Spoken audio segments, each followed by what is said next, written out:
Ensinamento de Meixo Sama: substituição da velha cultura pela nova cultura. Comparada à cultura primitiva de milhares de anos atrás, a atual alcançou e continua atingindo um progresso assombroso. Todavia, a humanidade sofreu e lutou muito para chegar até aqui. A história mostra-nos as árduas batalhas que vêm sendo travadas contra as catástrofes naturais, guerras, doenças e outros males.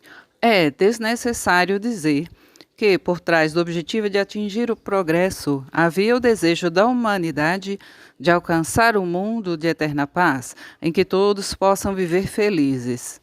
No entanto, para a concretização desse ideal, o ser humano acreditou que bastava simplesmente promover o progresso da cultura material e considerou a ciência materialista como o único meio para isso, não dando atenção a mais nada.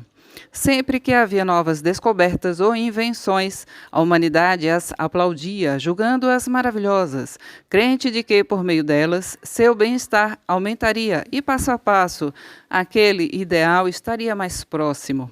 Todos nós sabemos que foi assim que ela veio perseguindo o sonho de alcançar a felicidade.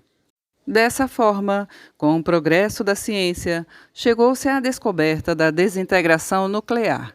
Isso deveria ser digno de comemoração, mas ao contrário do que se esperava, foi uma descoberta aterradora.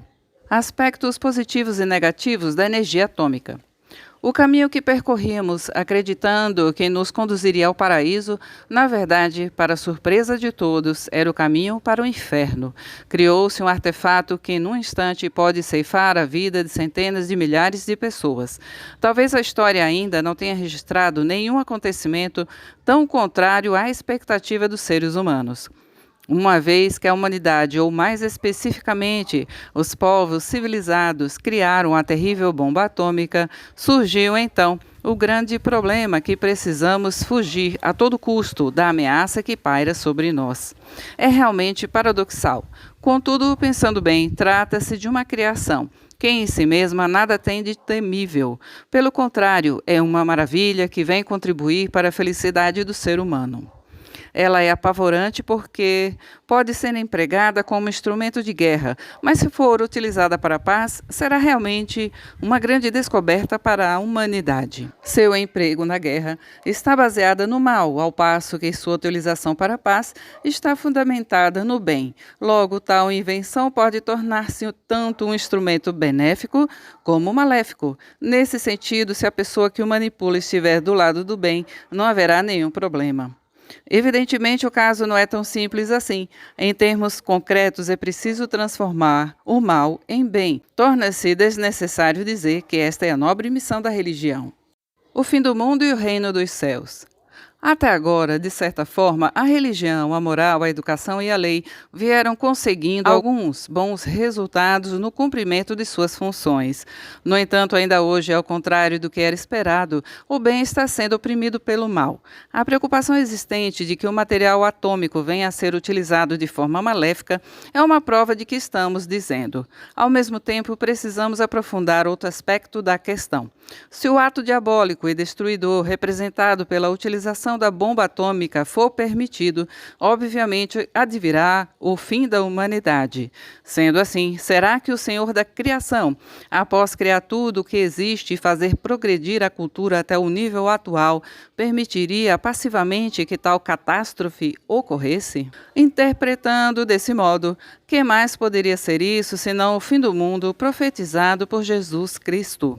Caso fosse somente essa profecia, a humanidade nada mais teria a fazer do que aguardar seu fim. Entretanto, Jesus Cristo também disse que está próximo o reino dos céus. Torna-se evidente, portanto, que essas duas grandes profecias estão indicando o futuro do mundo, ou seja, que virá o fim do mundo e também o advento do reino dos céus. Foram previstos ainda a segunda vinda de Cristo e o advento do Messias. A propósito, também devemos pensar que, para ficarmos absolutamente livres da destruição atômica, é necessário transformar o mal em bem, conforme já explanei. E quem poderia ter poder para isso a não ser o próprio Messias? Não obstante, mesmo ocorrendo essa grande transformação, haverá muitos que não se converterão ao bem. A estes, dos quais não é possível esperar mais nada, só restará uma prestação de contas. Jesus Cristo referiu-se a esse acontecimento com a expressão juízo final. Com base no que acabo de expor, é preciso saber que a mudança do mal para o bem, da destruição para a construção e a passagem da velha para a nova cultura estão na iminência de ocorrer.